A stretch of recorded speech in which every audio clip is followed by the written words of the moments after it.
أعوذ بالله من الشيطان الرجيم.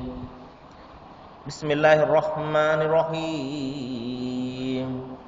شهد الله أنه لا إله إلا هو والملائكة وأولو العلم قائما بالقسط لا إله إلا هو العزيز الحكيم. إن الدين عند الله الإسلام وما اختلف الذين أوتوا الكتاب إلا من بعد ما جاءهم العلم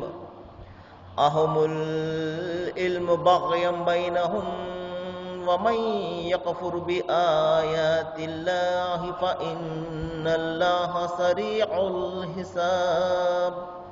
صدق الله العظيم. అనంత కరుణామయుడు, అపార కృపాశీలుడు, పాలకుడు, పోషకుడు, సర్వలోక ప్రభు అయిన సృష్టి ప్రభు అల్లాహ్ శుభనామంతో ప్రారంభిస్తున్నాను. సోదరులారా, సోదరిమణులారా, అయ్యలారా, అమ్మలారా, అస్సలాము అలైకుం రహమతుల్లాహి వబరకాతుహు. సర్వలోక ప్రభు, సృష్టికర్త దైవం అల్లాహ్ మనందరి జీవితాలలో శుభాలను, శాంతిని కురిపించునుగాక. ఆమీన్.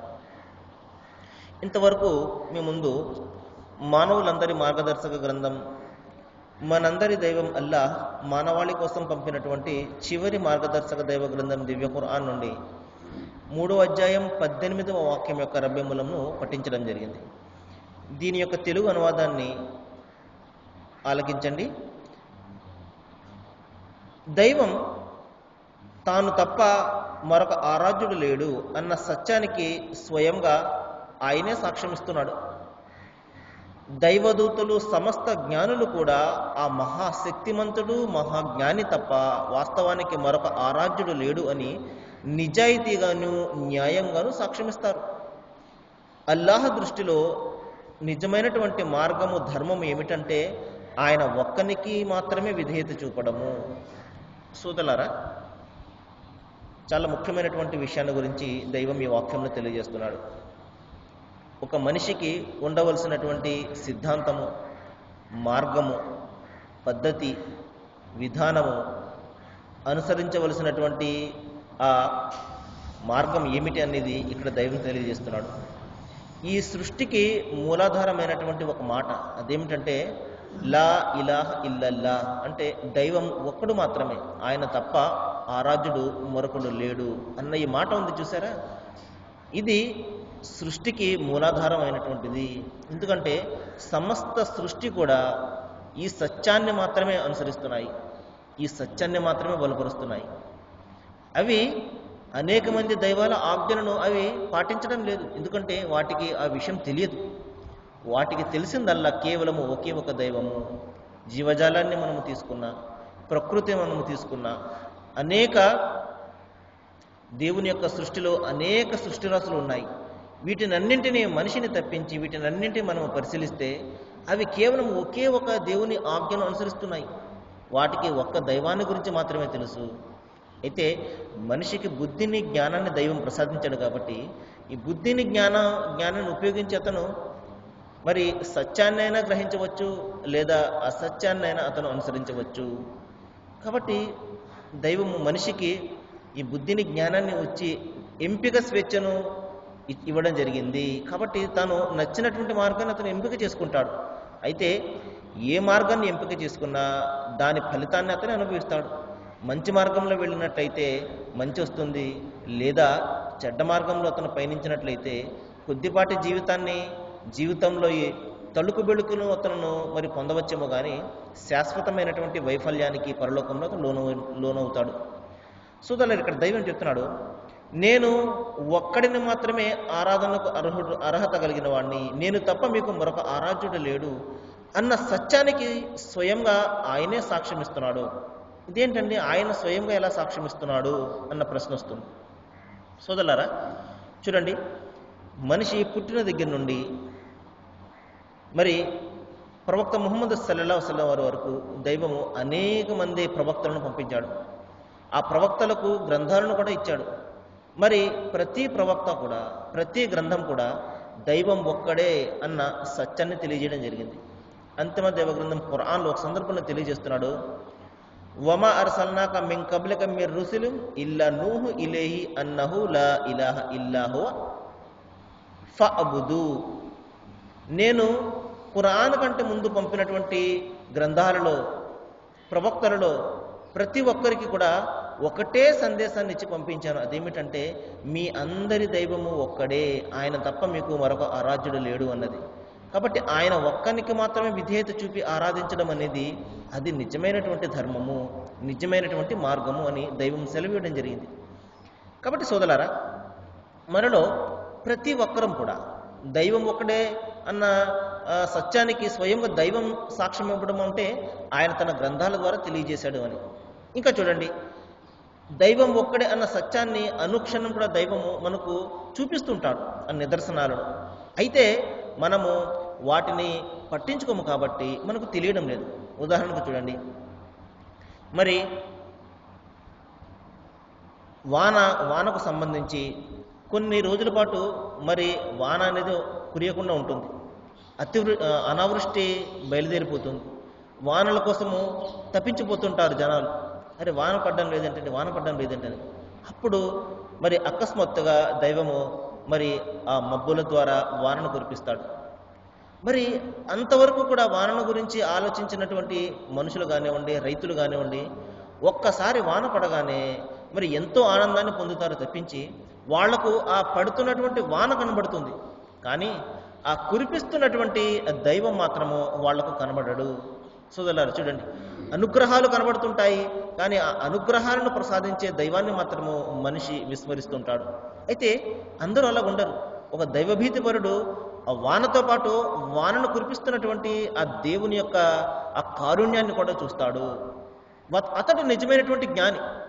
సోదరులారా, మనం ఏమనుకుంటామంటే జ్ఞాని అనగానే పెద్ద పెద్ద డిగ్రీలు చదివిన వాళ్ళు, మరి పెద్ద పెద్ద పదవులు పొందిన వాళ్ళు, మరి వీళ్ళందరూ కూడా మహాజ్ఞానులండి, మరి అవార్డులు, బహుమతులు, నోబెల్ బహుమతులు పొందిన వాళ్ళు మహాజ్ఞానులండి అని చెప్పేసి మనం భావిస్తుంటాం.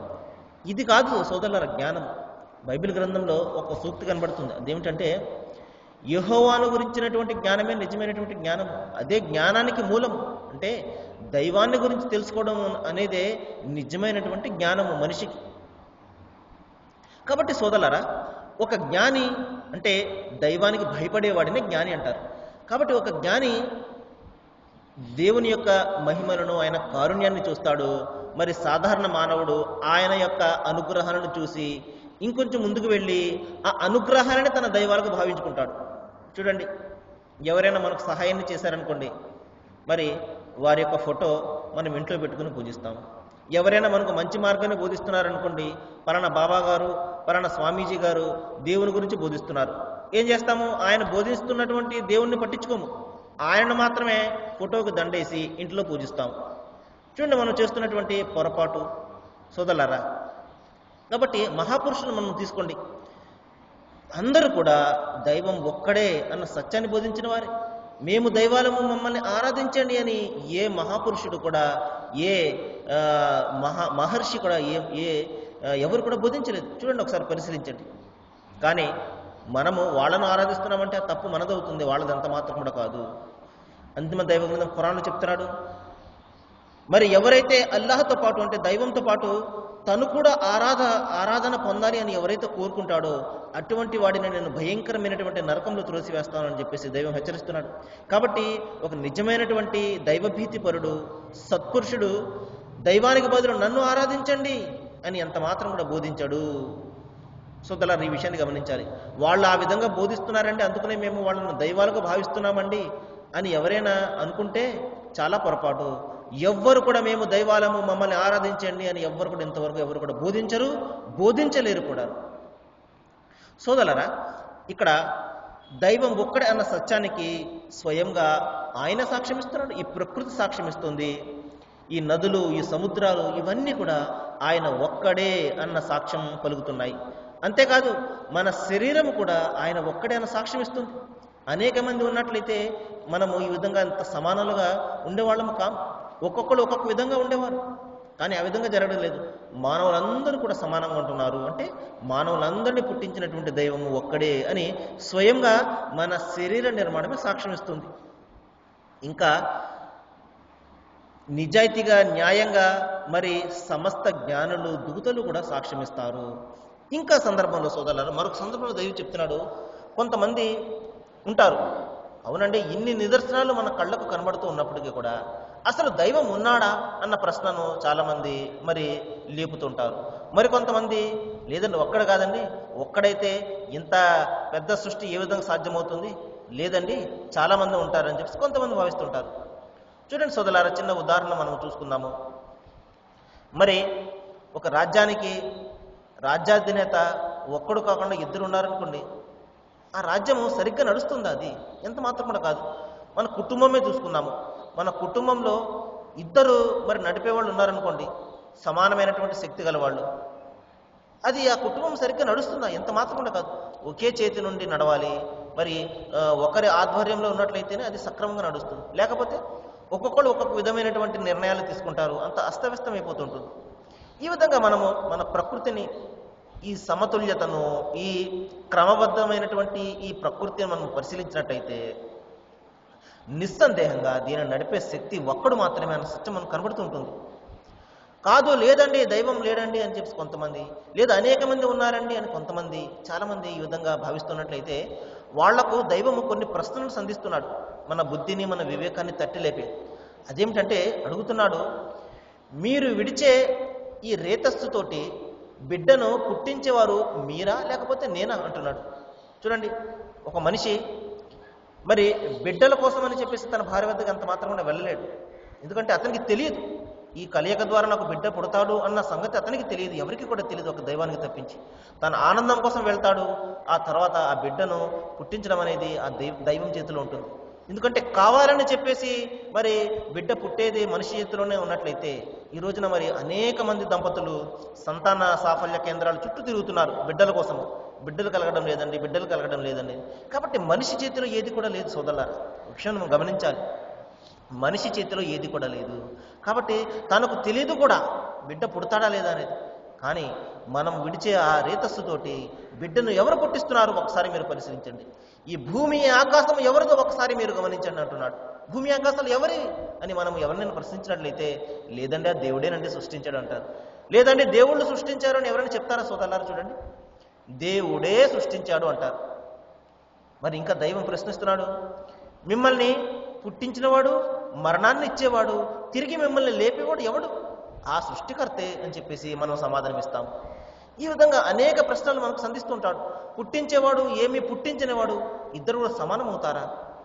మరి వీటి వెనుక నడిపే ఈ అందమైన ప్రకృతిని చూస్తున్నారు, దీని వెనుక నడిపే శక్తి ఎంతమంది అని మీరు భావిస్తున్నారు అనగానే మన అంతరాత్మ, మనం ఏ కులానికి ఏ మతానికి చెందిన వాళ్ళమైనా మన అంతరాత్మ పలికి సాక్ష్యం ఏమిటంటే లేదు, దీని వెనుక నడిపే శక్తి ఒక్కడు మాత్రమే అని సాక్ష్యం ఇస్తుంది.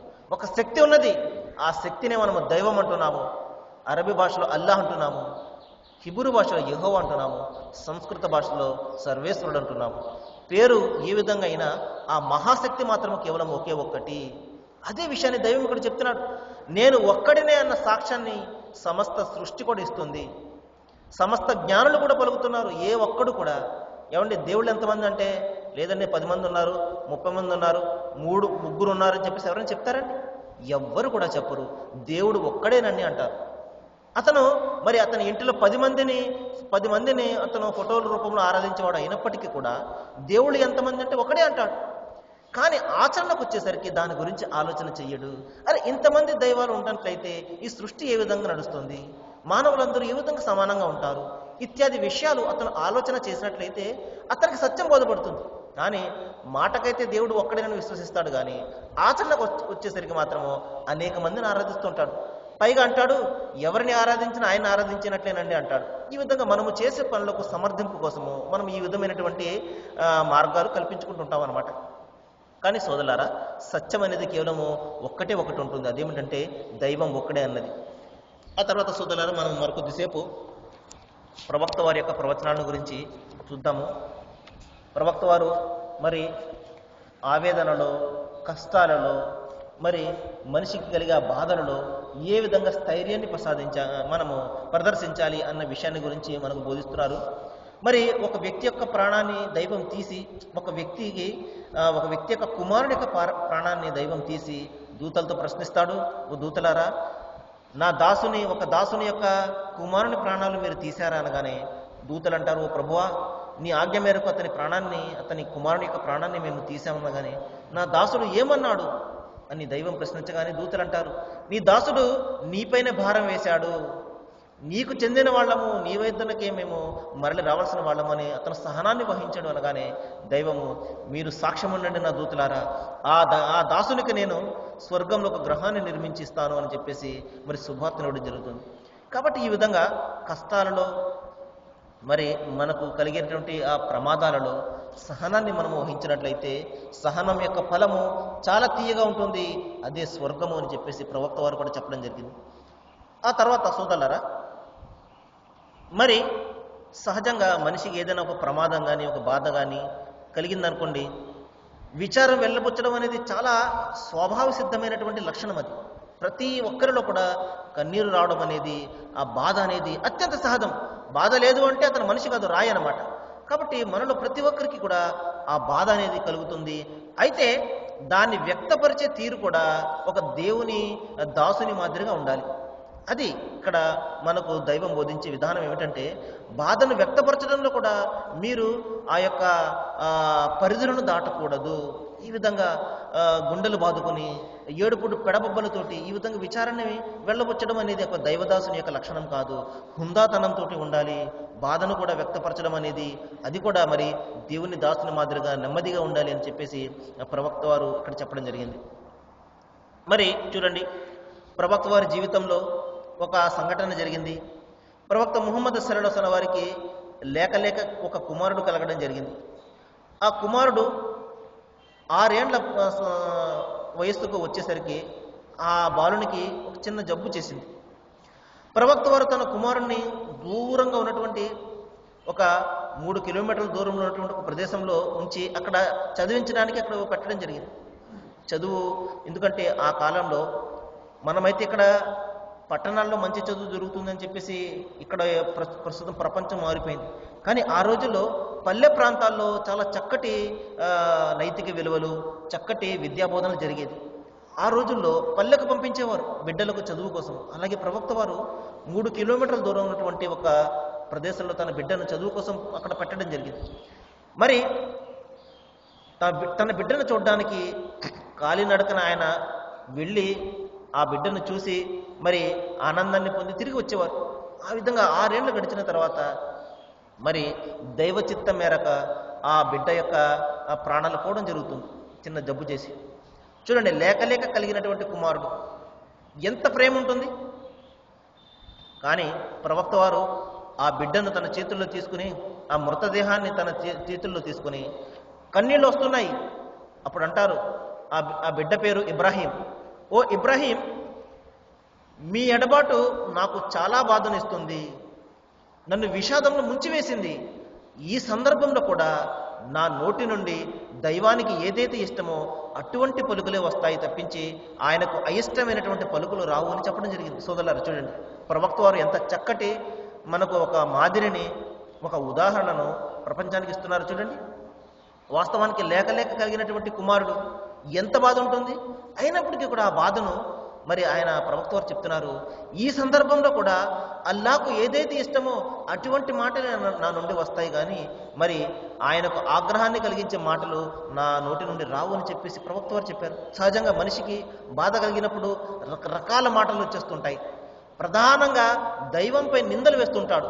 నాకు ఈ విధంగా ఎందుకు చేసేసావు, నాకు ఆ విధంగా ఎందుకు చేసేసావు, ఏ పాపం చేశావు, ఏ పాపం చేశానని నాకు ఈ కష్టాన్ని ఇచ్చావని అనేక మాటలు మన నోటమ్మట వస్తుంటాయి. అందులో ఎక్కువగా దైవాన్ని నిందించే మాటలే ఉంటాయి. కాబట్టి సోదరులారా, ఇటువంటి మాటల వలన మరింత ఆగ్రహం, మరింత దూరం పెరుగుతుంది తప్పించి దైవానికి చేరువవుడు. కాబట్టి ఈ కష్టాల్లో మనిషి స్థైర్యాన్ని ప్రదర్శించడం అనేది, సహనాన్ని కలిగి ఉండడం అనేది చాలా ప్రధానము. అది అంత తేలికైన విషయం కాదు, చెప్పడానికి చాలా తేలికగా ఉంటుంది, కానీ అనుభవించడంలోనే తెలుస్తుంది. అయితే దైవదాసుడు మరి తన యొక్క ఇష్టాలను పక్కన పెడతాడు. దైవానికి ఏదైతే ఇష్టమో అది చేయడానికి మాత్రం ప్రయత్నం చేస్తాడు. సరే సోదరులారా, మరికొన్ని విషయాలు మనము రేపు మాట్లాడుకోవడానికి ప్రయత్నం చేద్దాము. ఈ రోజున మన ముందుకు వచ్చినటువంటి అంశం ఏమిటంటే, దైవం ఒక్కడే అన్న సత్యానికి స్వయంగా దైవమే సాక్ష్యం ఇస్తున్నాడు, అల్లాహే సాక్ష్యం ఇస్తున్నాడు. ఇంకా సమస్త దైవదూతలు మరి జ్ఞానులు కూడా ఈ సృష్టికి ప్రభువు ఒక్కడే, ఈ సృష్టికి కర్త ఒక్కడే అన్న సత్యాన్ని బలపరుస్తున్నారు. కాబట్టి సోదరులారా, మనం కూడా ఈ సత్యాన్ని బలపరచాలి, ఈ సత్యాన్ని మనం అనుసరించాలి. మరణించే వరకు కూడా దీని మీద మనం స్థిరంగా ఉండాలి. అది ఒక్కటి మాత్రమే మనకు సాఫల్యాన్ని, కైవల్యాన్ని, మరి మోక్షాన్ని, స్వర్గాన్ని ప్రసాదించేది. మరొక మార్గం ఏది కూడా లేదు సోదరులారా. దైవం అల్లాహ్ మీకు నాకు మనందరికీ కూడా మరి దైవం ఒక్కడే అన్న ఈ సిద్ధాంతం మీద మన జీవితం గడిపేలాగా, మన మరణం కూడా ఇదే స్థితిలో వచ్చేలాగా దైవం అందరికీ కూడా మరి ఆ జ్ఞానాన్ని ప్రసాదించాలని, సత్యాన్ని అనుసరించి ధైర్యాన్ని ప్రసాదించాలని నేను వేడుకుంటూ ముగిస్తున్నాను. వాకిలు దవన అనిల్ హమ్దులిల్లాహి రబ్బిల్ ఆలమీన్. అస్సలాము అలైకుం.